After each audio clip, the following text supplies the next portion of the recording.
Hi friends, welcome back to our channel Nellore రుచులు and blogs. Friends, ఈరోజు నేను ఉసిరికాయ ఊరగాయ పచ్చడి పర్ఫెక్ట్ కొలతలతోటి ఎలా పట్టుకోవాలో చూపించబోతున్నానండి. ఇలా కనుక చేసుకుంటే గుజ్జు చూసారా, గుజ్జుతో పాటుగా మంచి గుజ్జు వస్తుంది పచ్చళ్ళలో. అలాగే ముక్క కూడా గట్టిగా ఉంటుందండి, చాలా టేస్టీగా ఉంటుంది. ప్రాసెస్లోకి వెళ్ళిపోదాము. ముందుగా 1/2 kg మీడియం సైజు ఉసిరికాయలు శుభ్రంగా వాష్ చేసి ఎండలో కానీ నీడలో కానీ చెమ్మ లేకుండా ఆరబెట్టుకొని ఉంచుకోవాలి. 1/2 kg ఉసిరికాయలకి 1/2 లీటర్ ఆయిల్ తీసుకొని మరిగిన తర్వాత ఈ ఉసిరికాయల్ని డీప్ ఫ్రై చేసుకోవాలి. పచ్చళ్ళకి నువ్వుల నూనె కానీ అలాగే వేరుశనగపప్పు నూనె కానీ అయితే మంచి రుచి ఉంటుందండి. అవి అవైలబుల్గా లేకపోతే మీరు ఇంట్లో యూస్ చేసే సన్ఫ్లవర్ ఆయిల్ అయినా యూస్ చేయొచ్చు, అది కూడా టేస్టీగానే ఉంటుంది.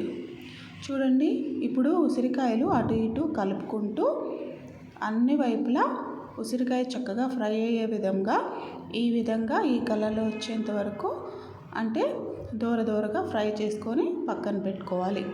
ఇలా అయితేనే మీకు ఉసిరికాయ త్వరగా మెత్తబడకుండా ఉప్పు కారాలు బాగా పీల్చుకొని మంచి టేస్టీగా ఉంటుంది పచ్చళ్ళు.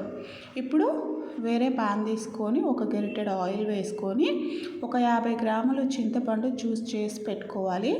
ఆ జ్యూస్ కూడా వేసేసుకొని ఇవి బాగా కలుపుకుంటూ దగ్గర పడేంత వరకు గుజ్జులాగా చేసుకోవాలి. చిక్కటి గుజ్జులాగా రావాలన్నమాట. చూడండి, ఇలా కలుపుతూ ఉంటే మనం మీడియం ఫ్లేమ్ మీద ఇలాగా నూనె ఇంకా చింతపండు గుజ్జు సపరేట్ అయిపోతుంది. ఇలాంటప్పుడు మనం స్టవ్ ఆఫ్ చేసేసుకొని చల్లారనివ్వాలి. ఇందాక ఉసిరికాయలు మనం డీప్ ఫ్రై చేసుకున్నాం కదా, అవి కూడా పూర్తిగా చల్లారిపోవాలండి. ఈ చింతపండు గుజ్జు కూడా పూర్తిగా చల్లారిపోవాలి. వేడిగా ఉంటే మనకి మళ్ళీ ఆవిరి పట్టేసి పచ్చడి పాడైపోతుంది, అందుకని చల్లారనివ్వాలి.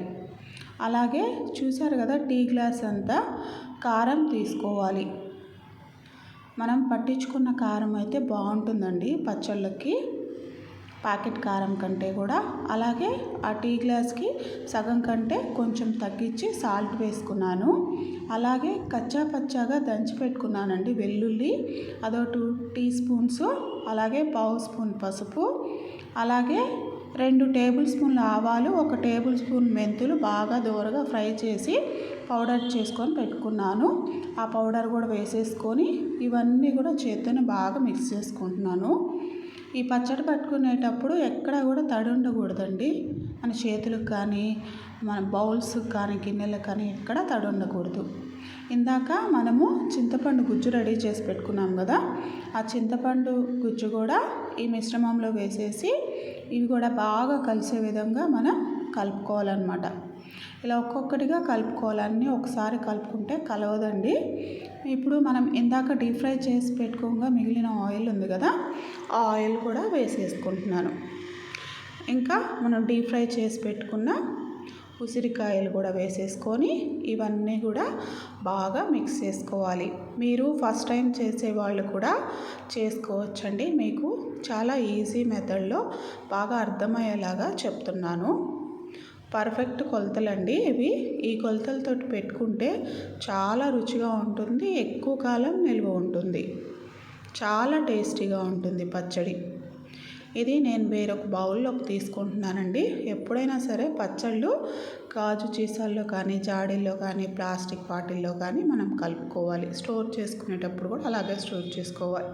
అది మూత పెట్టి నేను 24 hours 1 day ఉంచానండి. 1 day తర్వాత చూడండి, మూత తీసి చూశాను, ఆయిల్ అప్పటికే పైకి తేలుతూ ఉంది, పచ్చడి ఊరుతుందన్నమాట.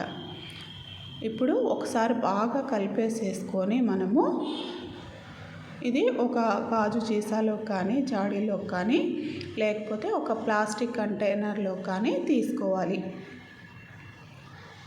ఇది ఒక 4-5 రోజులకి ఈ ముక్కకు కూడా మనకి ఉప్పు కారాలన్నీ పట్టేసేసి ఉసిరికాయ కూడా చాలా టేస్టీగా ఉంటుందండి. 4-5 డేస్కి పచ్చడి ఊరి ఇంకా బాగా మంచి రుచిగా తయారవుతుంది. ఇది సంవత్సరం పాటు నిల్వ ఉంటుందండి. మీరు ఎన్ని కేజీలు పచ్చళ్ళు పెట్టుకున్నా కూడా ఇదే కొలతలతోటి పెట్టుకోండి. చూసారా ఎంత నోరూరిపోతుందో, అంత బాగా రెడీ అయింది మన ఉసిరికాయ పచ్చడి. థ్యాంక్ యూ అండి. Thanks for watching.